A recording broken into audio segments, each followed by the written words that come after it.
Cette première rencontre dans Dee's Dark Adventures, une chaîne construite sur l'affrontement direct de l'inconnu. Et dans cette vidéo, Dee accepte l'une de ses invitations les plus troublantes. Une famille qui avait récemment acheté une ferme dans une région rurale des États-Unis l'a contactée après avoir vécu d'étranges phénomènes inexpliqués sur leur propriété. Depuis leur installation, il y a 2 ans, ils entendent des voix la nuit et aperçoivent des silhouettes se glissant entre les arbres à la lisière de leur terre. Aujourd'hui, avec un haut mur de maïs planté pour la première fois, l'activité semble plus proche, comme si le champ lui-même cachait quelque chose. Cherchant des réponses, les propriétaires demandent à Dee de passer la nuit sur leur terre, de camper au bord du champ et d'enquêter sur ce qu'ils ont appris à craindre.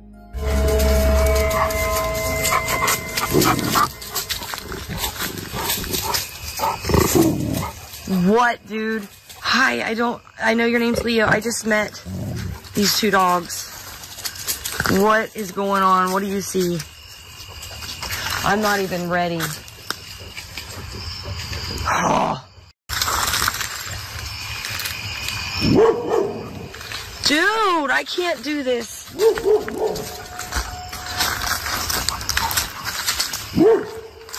What is it, dog?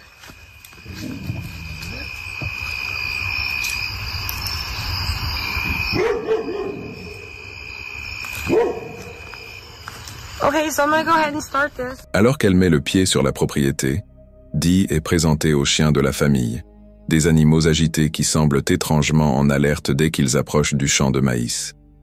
Les propriétaires viennent tout juste de partir, la laissant face au silence et à l'air lourd des champs. Cela devrait sembler ordinaire. Des rangées de maïs, une ferme, l'aboiement d'animaux lointains. Mais au contraire, chaque ombre paraît chargée d'un poids. L'histoire du lieu n'est pas longue, mais la peur qui s'y accroche semble bien plus ancienne, gravée dans la terre elle-même. What are you seeing? Dude! Okay, and so they invited me here because they're having issues. This is their property line ends. What is wrong with you? There's movement.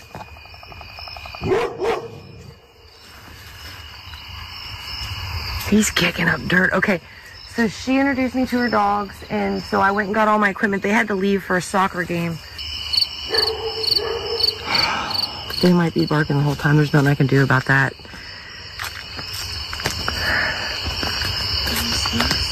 No, we're gonna go in the woods, but I'm gonna go in there at some point because she's saying there's voices.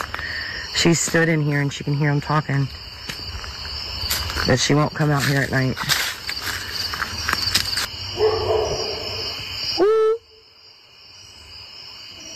That dog's freaking, dude. It was fine until I started walking towards the field and it was going off.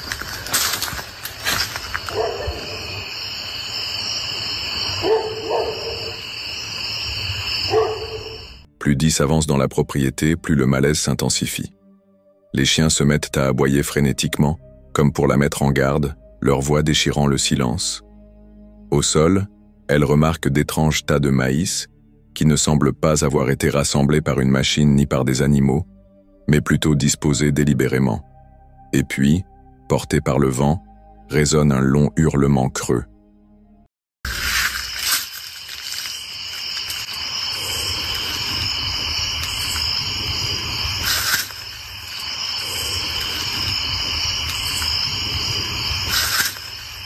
What was that? I'm hearing howling. It's not those dogs. It's coming from that way. Those dogs can't go that far. They're on a restraint thing. Okay. Ce son ne correspond ni aux chiens retenus à proximité, ni au bruit d'aucun animal de ferme. Ce qui n'aurait dû être qu'un simple chant ressemble désormais à une scène de théâtre. Et Dee ne peut se défaire de l'impression que quelque chose, tapi dans l'ombre, l'observe déjà depuis les coulisses.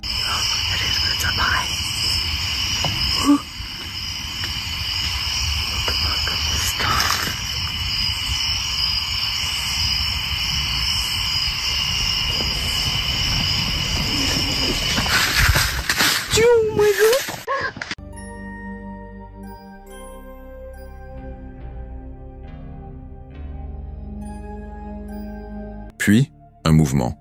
Une silhouette traverse la lueur de sa lampe, sombre, massive, et déjà disparue, avant même que ses yeux n'aient le temps de s'habituer.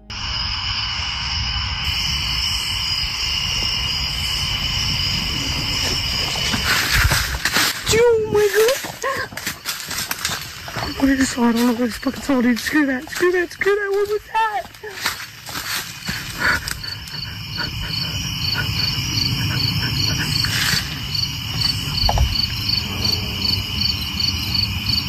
Dude.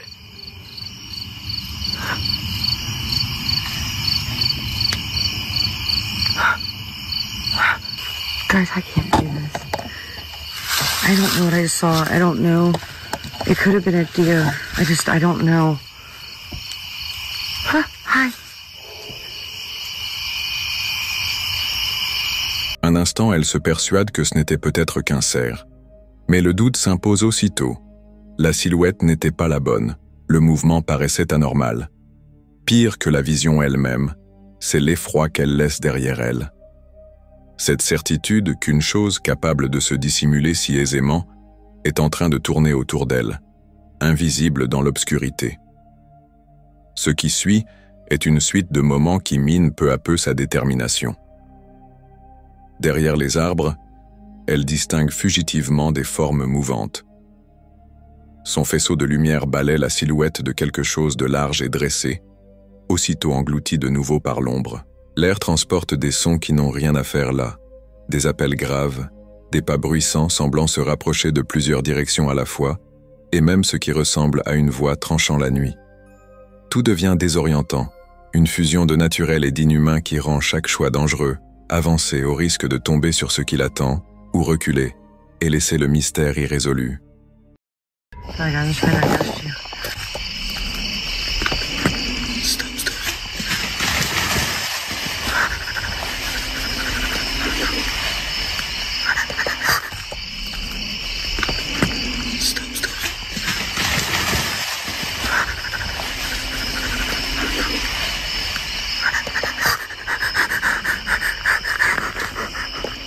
That's not a fucking deer, dude. That's not a fucking deer, dude. It's not a deer, dude. I'm walking away very slowly. I'm walking away very slowly. Stop.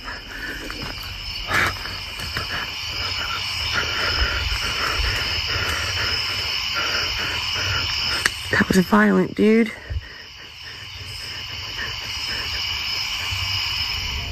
La tension atteint son paroxysme lorsque Dee entend un mouvement, bien plus proche qu'auparavant. Un bruit violent, volontaire, comme si quelque chose venait de se placer directement sur son chemin. L'instinct de Dee lui souffle de reculer lentement. Cela la fige sur place. Pour la première fois, elle commence à se demander non seulement ce qu'elle poursuit, mais aussi si elle devrait vraiment le poursuivre. I can't, dude. I just wanted to get down to this corner, and I can't.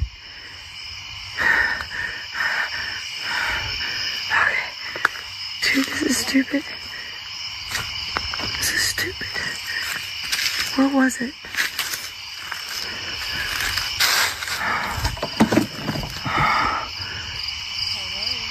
Hello?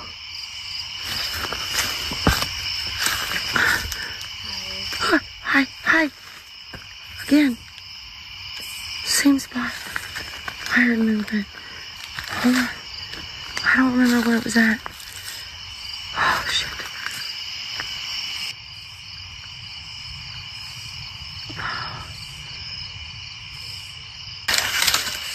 Oh, look, there's something was laying here. Something big was laying right there.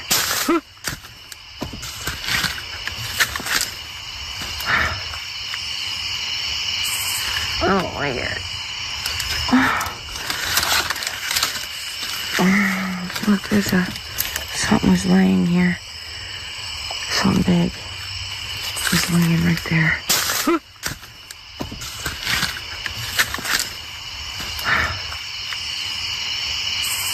Oh my God.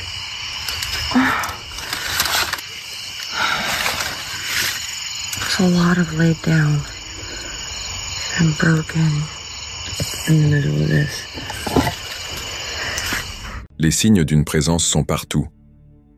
Des zones aplaties dans l'herbe. Des endroits où quelque chose de lourd s'est allongé. La terre retournée. Des tiges brisées, écrasées dans le sol. Chaque découverte resserre l'impression d'être dans la tanière d'un prédateur. Une preuve visible de la taille et du poids de ce qui rôde, sans jamais en révéler la nature. Dee tente de rationaliser ces indices en les attribuant à une activité animale. Mais le moment, les bruits, la manière dont l'environnement semble réagir à sa présence, rien ne colle.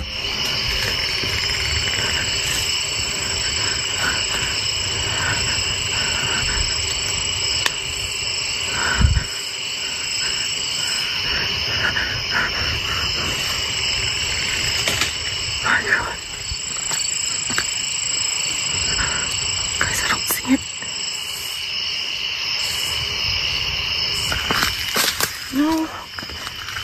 Screw that, dude. I'm not doing this.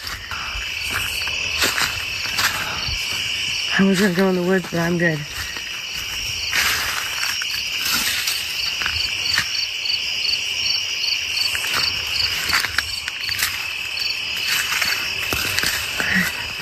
La pression devient insupportable. La forêt se dresse devant elle, mais Dee n'arrive pas à s'avancer plus loin. Le poids écrasant de ce qu'elle ne peut expliquer la laisse secouer. Elle recule, marmonnant des excuses dans l'obscurité, comme pour reconnaître que ce qui se trouve là dehors ne veut pas d'elle ici. Le champ de maïs semble vivant, chaque tige se balançant dans un silence accusateur alors qu'elle regagne la sécurité. Stop. Stop. Dude, what the fuck is that? Stop, dude. There's something right there. Where'd it go?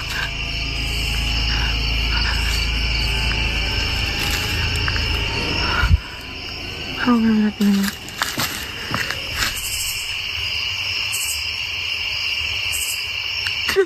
Oh my god, no!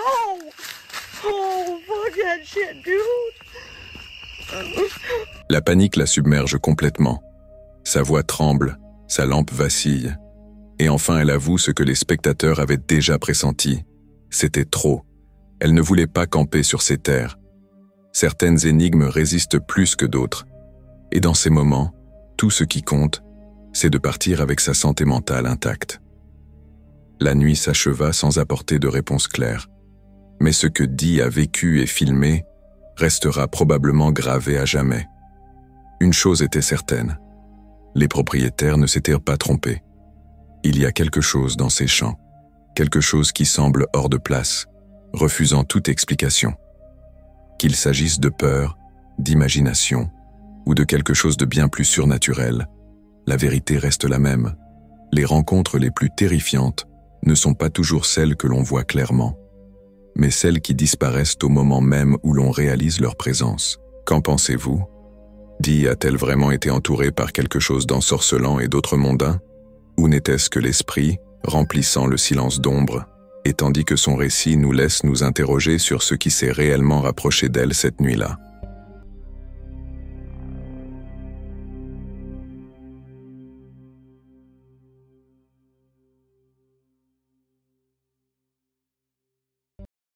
Le 16 février 2020, cette rencontre inquiétante a été mise en ligne sur YouTube. Tout avait commencé comme une simple chasse aux oies tôt le matin. Installés dans un vaste champ ouvert, les chasseurs étaient en position légale, munis de permis et espacés avec prudence. L'air était calme, les oiseaux commençaient à s'animer, et tout dans cette matinée laissait présager une sortie réussie et paisible. Mais cette tranquillité fut rapidement brisée. Hey, why are you shooting at us with a 22? I didn't shoot at you with nothing. Who was shooting then? So, It's a 22. You're not allowed to shoot 22s here. Yeah. hey, we're barely out of the city, like you said. Hey, we're allowed to hunt here.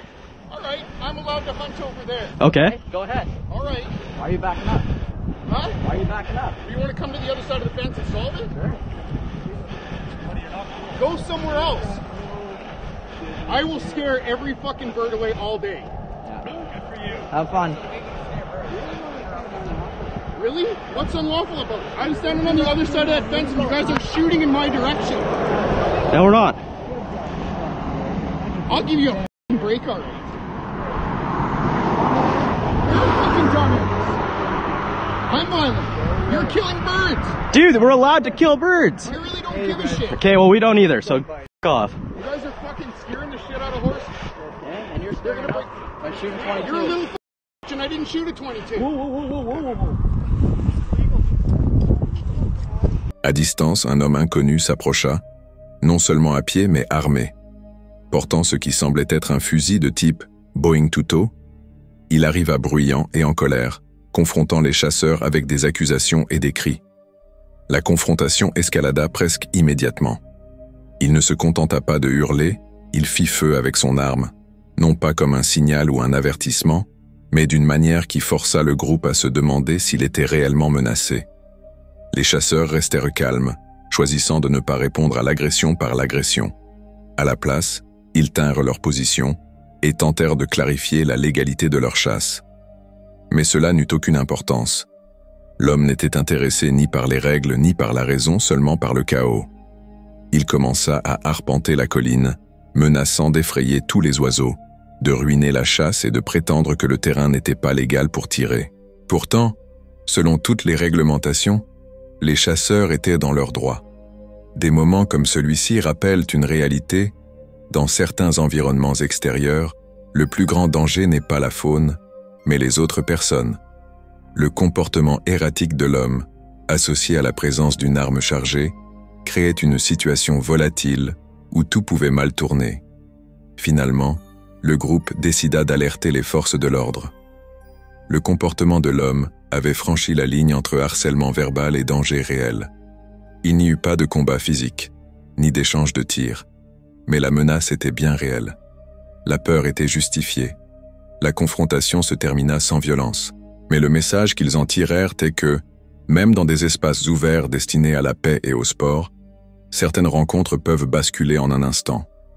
Dans ces lieux, être préparé ne signifie pas seulement connaître le terrain, mais être prêt à affronter tout ce qui peut surgir. Casey Sanders est un YouTuber dont les vidéos portent souvent sur la faune, des images de propriété et des moments inhabituels captés lors de ses balades dans la campagne de Géorgie. Mais rien de ce qu'il avait filmé auparavant ne l'avait vraiment préparé, lui ni ses spectateurs, à ce qu'il allait découvrir lors d'une journée tranquille près de ces terres. En marchant le long d'une portion de terrain près d'un ruisseau, Casey remarque un mouvement dans l'eau. Ce qu'il prit d'abord pour de la faune sauvage se révéla rapidement être autre chose. Dans l'eau peu profonde, entièrement nu, se tenait un homme. Confus, hébété, apparemment en état de choc. Aucun équipement, aucun campement à proximité, aucun vêtement, et aucun indice sur la façon dont cet homme était arrivé là ou sur la raison de sa présence. Talking about Christian here, you know this is a hunter, and I'm a little confused. This is my land. I'm here with weapons, and somebody standing in my creek naked. I mean, I'm not gonna shoot you, but you're.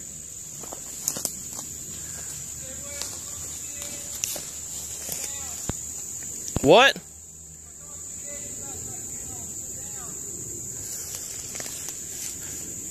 Are you alone?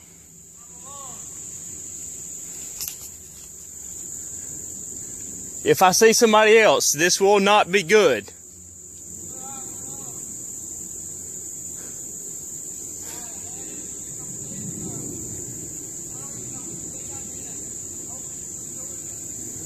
What? Explain to me what happened.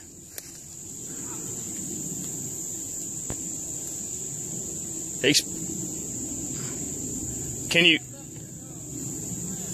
What? Show? What kind of show?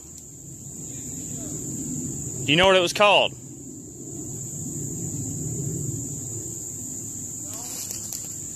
You don't know what it was called?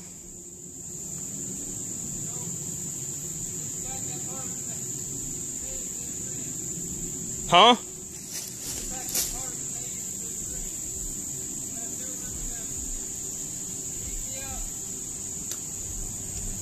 Where are your clothes?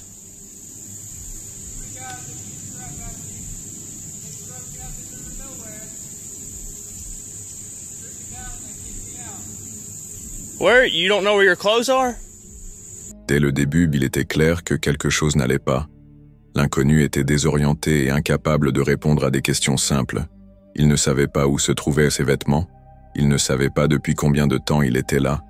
Mais ensuite, lorsqu'il commença à parler par bribes, il laissa échapper un indice qui changea tout. Il mentionna Tomorrow World. Pour contextualiser, Tomorrow World était un immense festival de musique organisé à Chattahoochee Hills, en Géorgie. Un événement qui attire des dizaines de milliers de personnes dans une ville de tente temporaire pour plusieurs jours de musique, de fêtes et, dans certains cas, de déconnexion profonde de la réalité. Le festival s'était terminé 4 jours avant que cet homme ne soit retrouvé. Et maintenant le voici, seul, nu, perdu, et toujours errant dans les bois.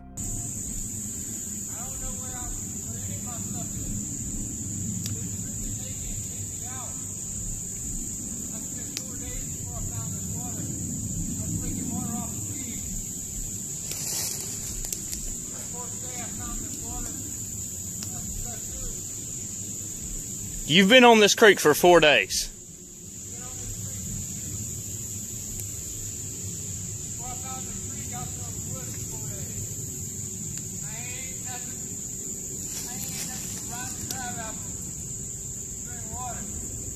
Nobody's with you.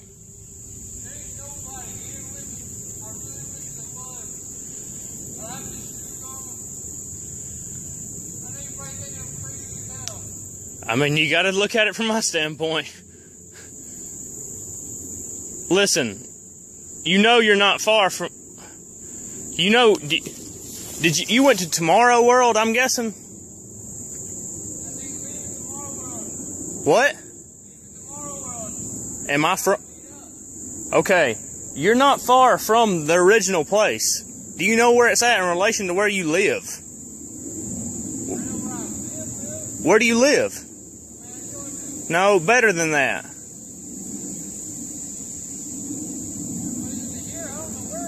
No, what county? What's your address?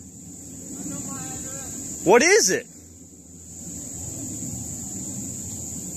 Alors que Casey tentait prudemment de reconstituer ce qui s'était passé, il devint clair que l'homme s'était probablement séparé du festival, peut-être sous l'influence de substances, et s'était retrouvé, d'une manière ou d'une autre, à plusieurs kilomètres des lieux. Mais ce qui était encore plus étrange, c'était à quel point il semblait désorienté. Il ne savait pas où il habitait. Il ne se souvenait pas du spectacle qu'il avait vu. Il ne connaissait même pas le nom de l'événement auquel il avait assisté. Et malgré sa présence dans la région depuis plusieurs jours, il affirma n'avoir vu personne et ne rien avoir mangé. Debout dans un ruisseau peu profond, cet homme était devenu un fantôme de la forêt, le genre de figure que l'on s'attend à entendre dans des légendes urbaines ou des mythes de survie. Pas quelque chose que l'on trouve réellement près de sa propre propriété en plein jour. Casey resta calme, mais clairement méfiant. Il avait une arme, et fit savoir qu'il ne l'utiliserait qu'en cas de nécessité absolue. L'homme ne semblait pas dangereux, juste brisé, perdu dans tous les sens du terme. Finalement, Casey lui offrit de la nourriture, essayant de le calmer, tout en réfléchissant à la manière d'obtenir de l'aide.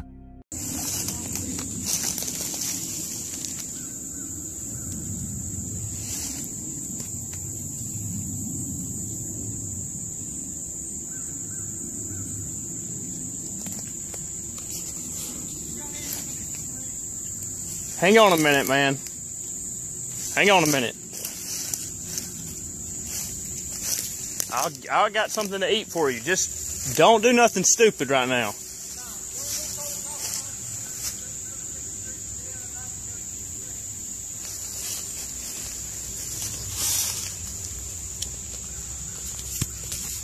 Holy crap.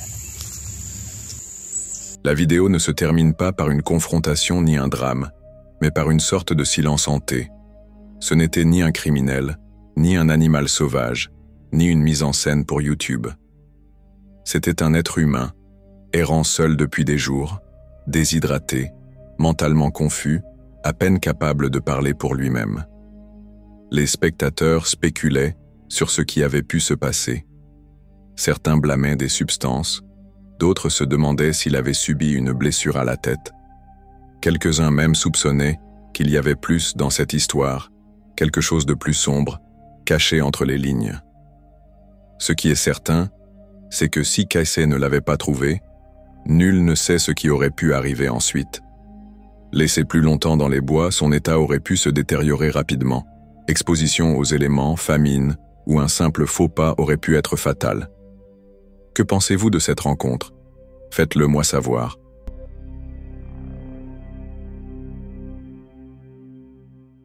Victor Vlogs PDX est connu pour ses aventures tout-terrain et ses escapades sauvages du week-end. Le genre de voyage où un bon sentier, un camion robuste et le bon emplacement de camping peuvent tout changer.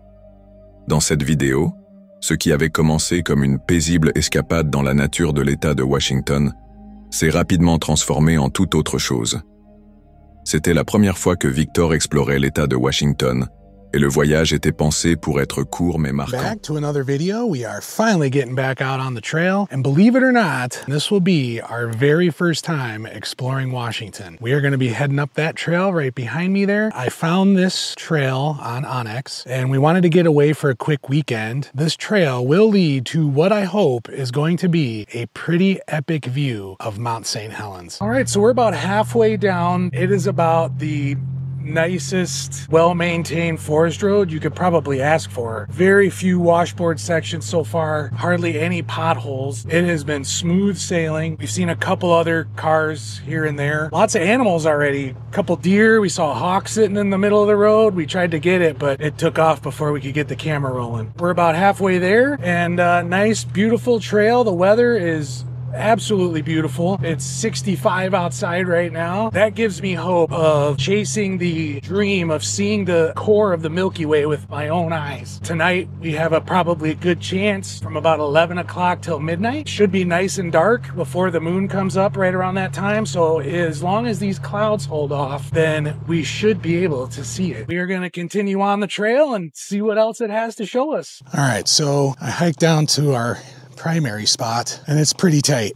Either we pull in and then I gotta back up the trail to the fork in the road, or where I stopped right there, I turn around there and back it into the site. The only problem is if I back it down, now our campsite or our awning side is facing the cliff wall instead of looking out to Mount St. Helens. The other half of the fork, I'm now hiking up to check that site to see how big it is, what kind of view we got. We drove down to another spot that I had marked. The spur that goes off was really washed out. There were some really off-camber spots. I just made the call that that spot just wasn't going to be good enough. L'itinéraire était planifié, les emplacements marqués, et tout laissait présager une paisible étendue de terre ouverte avec une vue sur le mont St. Helens. Le temps était parfait, la faune active, et le ciel promettait un rare aperçu de la Voie lactée plus tard dans la nuit. Après avoir exploré quelques sites potentiels, ils se sont installés sur une crête juste en dessous d'un point d'observation. That other spot, and it's much bigger. No view of the mountain. There's this little track that leads off from that spot up to where I'm at now, and I thought, oh, maybe we could at least bring the Bronco up here, but right here at the top it gets real tight. But check out these views.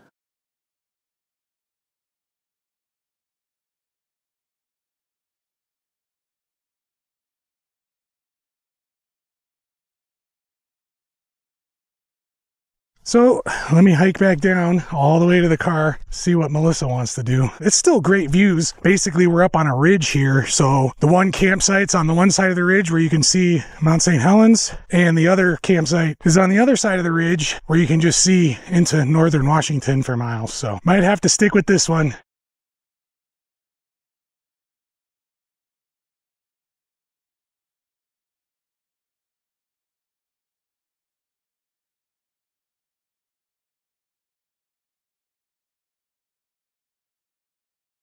So we got camp all set up.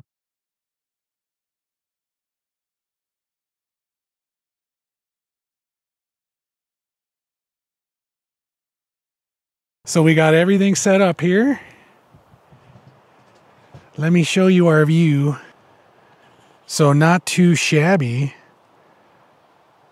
Still some great views out into northwestern Washington. And while we aren't on the cliff face that has a straight-on view of Mount St. Helens, we can still see it from our camp. Right up the road where we got up to camp, you can see right there, Mount St. Helens. The only thing about either of these campsites is, man, are there a ton of giant horseflies just everywhere. I can't believe they're not bothering me right now when I was standing over there at the edge. D'un côté, une vue plongeante sur la montagne.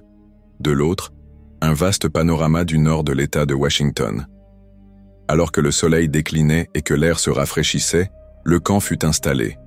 La vue n'était pas parfaite, mais elle restait magnifique.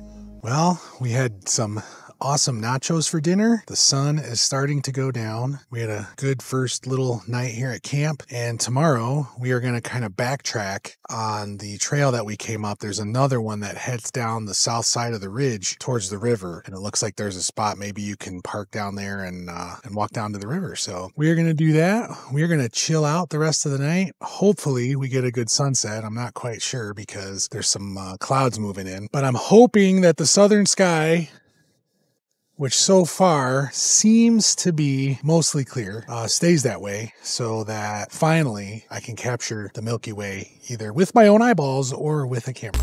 Cette nuit-là, alors que la température chutait et que les étoiles commençaient à remplir le ciel, Victor eut enfin son moment. Un cliché tant attendu de la Voie lactée, imparfait certes, mais chargé de sens. Mais dans les bois, la paix est souvent éphémère. Plus tard dans la nuit, tout bascula. Good morning. It's a nice, not too chilly morning, actually. I mean, it's brisk for sure. We got some awesome low-lying clouds down there in the valley, but some little excitement from last night. We had a trail cam on that tree right there, and around 11 o'clock, no, it was about 10 o'clock, completely dark, a bunch of dudes come ripping through here on dirt bikes and quads. We were already in the camper for the night, and, you know, it's whatever. We're not exactly, you know, super far out. This is a popular area, but whatever. It is what it is. They went up the little trail. They came back down a little while later, and I thought I heard one of them talking about a camera. We didn't think too much of it, or maybe they did see it and they left. We wake up this morning, yeah, they stole it. So I stand by. The worst thing you can find in the woods is people. Forget the bears, forget any other animals. It's freaking people, man. Camera gone. Vers 22 heures, déjà installés dans le camping-car, ils entendirent le son inimitable de moteurs, de motos tout-terrain et de quads rugissant sur le sentier proche. Rien de complètement inhabituel dans un endroit comme celui-ci, mais quelque chose semblait étrange. Les pilotes ne s'attardèrent pas. Ils traversèrent la zone à toute vitesse, passèrent devant le camp, puis firent demi-tour peu après. Victor se souvint avoir pensé que c'était bizarre. Il se rappela aussi qu'il avait installé une caméra de trail, celle-là même dont il les entendit parler plus tard. Sur le moment, cela ne semblait pas grave. Peut-être qu'il l'avait remarqué, peut-être pas. Mais le lendemain matin, la caméra avait disparu. Ce n'était pas la perte du matériel qui le dérangeait le plus, c'était la réalisation que quelqu'un était entré dans leur camp en pleine nuit, sans invitation, sans avertissement, et complètement indétecté. Pendant qu'ils dormaient, quelqu'un s'était approché suffisamment pour fouiller les arbres et enlever l'unique objet qui surveillait silencieusement les bois. Victor l'exprima parfaitement. La pire chose que l'on puisse rencontrer dans les bois n'est ni l'ours, ni le loup, ni les sons étranges dans l'obscurité. C'est l'homme. Encore secoué, ils reprirent la route le lendemain pour explorer un sentier le long d'une rivière qui longeait la crête. Cela semblait prometteur sur la carte, un chemin qui aurait pu les mener directement au bord de l'eau. Le dernier matin, les nuages s'amoncelèrent, épais et bas, enveloppant le camp dans la brume. Le silence revint, mais il portait désormais un nouveau poids. Il n'était pas seul ici. Peut-être pas cette nuit-là, et peut-être pas même maintenant. Rien d'autre ne se produisit. Plus d'intrusion, plus de moteurs. Mais la peur qu'ils avaient ressentie restait bien réelle. Dans les photos, dans les arbres, dans la pensée que quelqu'un, quelque part, les avait observés et avait pris quelque chose sans un bruit. Qu'avez-vous pensé de cette rencontre? Dites-le moi.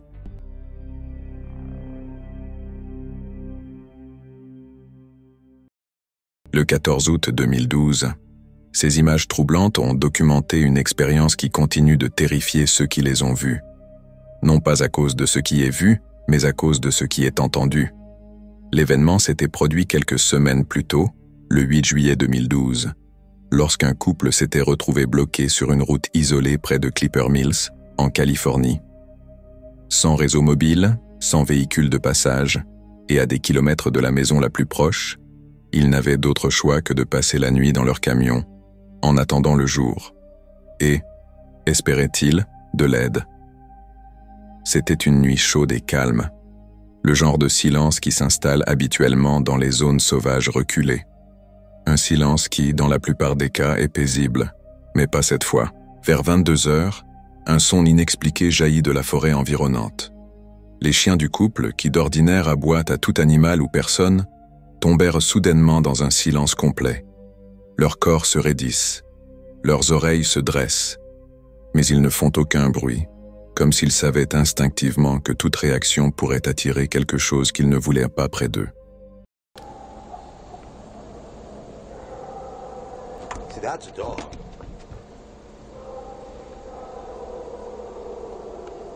You hear that?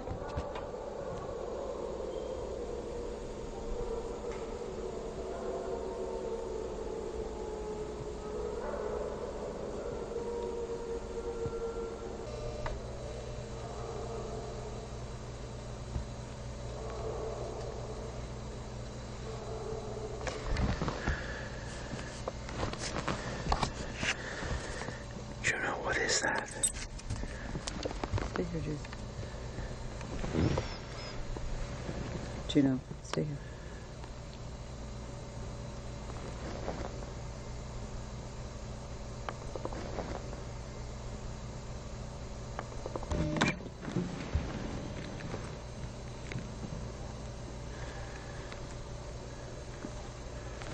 Juno, what have you been hearing?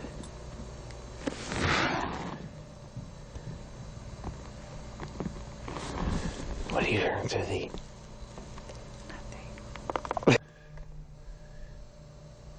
Juno, what did you hear? What was that?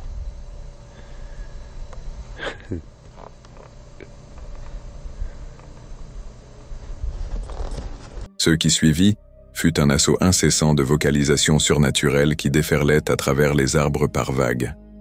Les sons n'étaient pas aléatoires. On aurait dit qu'une entité vivante et intelligente se mouvait juste hors de vue. L'homme alluma sa caméra à vision nocturne et tenta de scruter l'obscurité, mais aucune silhouette n'apparut. Pourtant, le son se rapprochait. Un rugissement devint 2, puis 3. Le couple commença à réaliser qu'il n'avait peut-être pas affaire à une seule créature, mais à plusieurs.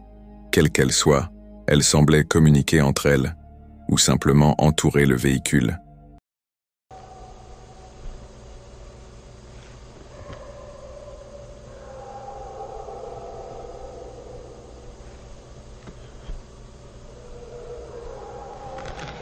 Peanut, what is that? He's hearing it all. JC, you want to go to the cab with me? Getting scared, Mama? A little nervous. Yeah.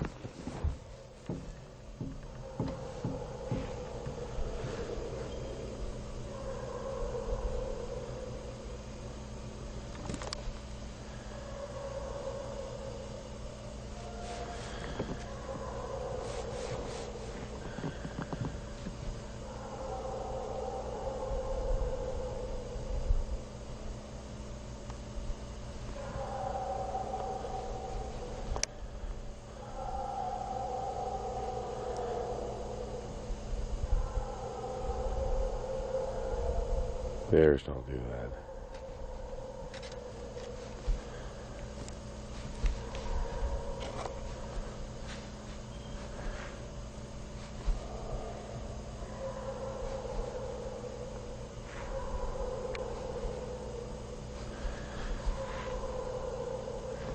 À mesure que les sons s'intensifiaient, la forêt elle-même sembla s'arrêter.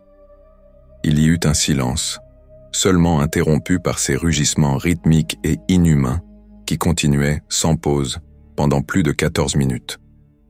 À l'intérieur du camion, il n'y avait nulle part où aller, aucun moyen de se défendre, et ceux qui se trouvaient dehors n'avaient clairement pas peur d'eux. Finalement, les sons se retirèrent, mais l'impact psychologique resta. Le couple ne dormit pas. Ils attendirent l'aube, toutes les lumières du camion allumées, scrutant les arbres avec leurs caméras, espérant que ceux qui avaient traversé la zone ne reviendraient pas. À ce jour, ce clip reste l'un des plus effrayants dans le genre des rencontres inexpliquées en pleine nature. Non pas à cause du sang ou de la violence, mais à cause de ce qu'il laisse à l'imagination.